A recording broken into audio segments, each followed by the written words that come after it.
Okay, so typically on the show, we like to ask our audiences, our guests, a few questions. So time for you to enter the hot seat, we call it.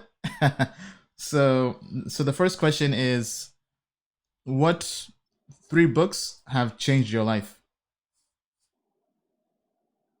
Okay, that's an interesting question. Let me think. Um, the one was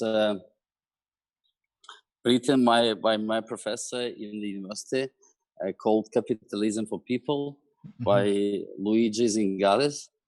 Um, the second one, it's about behavioral economics.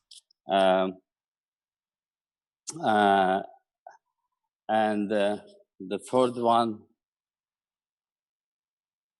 uh, Wait, what's the title of book number two? uh, so it's basically behavioral economics by Professor Tyler, and the third one I would say it's kind of I have to pick between many interesting books. Um, Okay. How about this? So, kind of tell us why you like the first one, the first book, Capitalism for People. You said. yeah, it's just it's just describing the like the perfect markets and all the things related to the economics. So and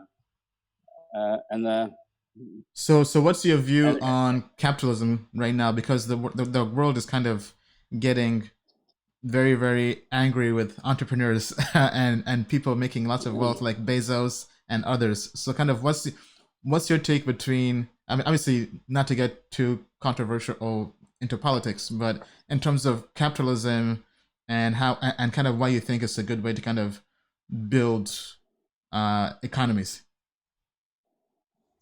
I think it's like the project we do, especially Spatium, it gives kind of power in the hand of people to control basically their funds and their relationships, and we're kind of powering the decentralized economy by allowing the people fully control um, all the assets they have on their non-custodial wallets.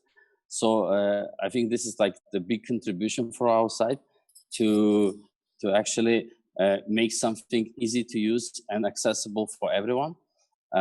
They don't have a fear of losing their funds, and they have a opportunity to access any decentralized application or take kind of take part in all the opportunities around decentralized world. So this is basically the mission of Spatium to power ordinary people with the tools which can kind of make their life easier, basically. Okay. And then were you able to think of the third book by any chance? Yeah. So uh,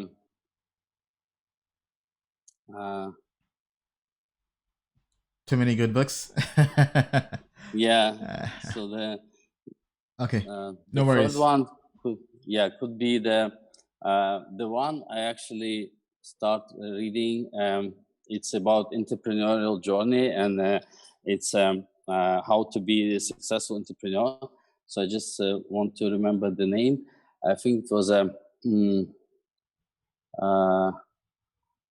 let me just remember. So the idea is that kind of what are the skills required to build a successful company, and if the entrepreneurship is something coming with your kind of genes, or it's coming like because of your have a certain type of the personality, or it's just some skill you can basically learn. So an idea was that entrepreneurship is not something which is kind of unique for certain people. It can, like, the successful entrepreneur can be anyone. So anyone can have can learn a set of skills which kind of helps him to create a successful company. and I will try to remember the name. As soon as I remember, I'll tell you the exact name of the book. And I strongly recommend people who wants to build the businesses or make a startup or create a company, just have a look on that one. Yeah, I mean, as a fellow entrepreneur, some entrepreneurship books I like is 0 to 1 by Peter Thiel. I think that's probably one of the best philosophical books on being an entrepreneur and trying to build something great, right? And the entire premise is you aren't trying to do something that's just marginally better. You want to build something that's tenfold better. You want to go basically from 0 to 1, right? To a point where it's very, very binary in terms of how innovative this technology is. And I think, for example, blockchain and crypto is going from 0 to 1 because it's binary on how great this technology is. And I think that's why we're all here in this space. All right. Thank you for that, Gary.